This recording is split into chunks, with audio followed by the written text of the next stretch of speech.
yaqin o'rtog'imni tug'ilgan kuni, lekin men tug'ilgan kunga aytmadim. 2 kun oldin menga telefon bo'ldi notanish nomerdan. Qo'ng'iroq qilgan inson meni eng yaqin o'rtog'im Yulduz Rajabova tug'ilgan kuniga taklif qildi. Bilsam Yulduz Rajabova tug'ilgan kuni bo'layotganidan o'zini xabari yo'q.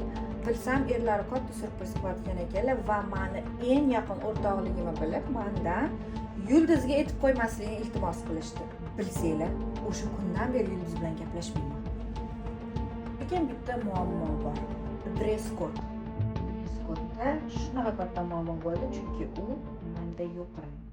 O'rtog'ing uchun zahar deganlardek, garderobimda yo'q rangdan kiyindik.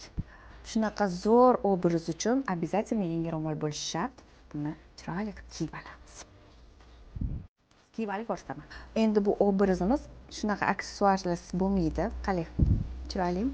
Ha, sovg'a esdan chiqmasin. Sovg'ani ham oldik. Sizlar bilan endi tug'ilgan kunga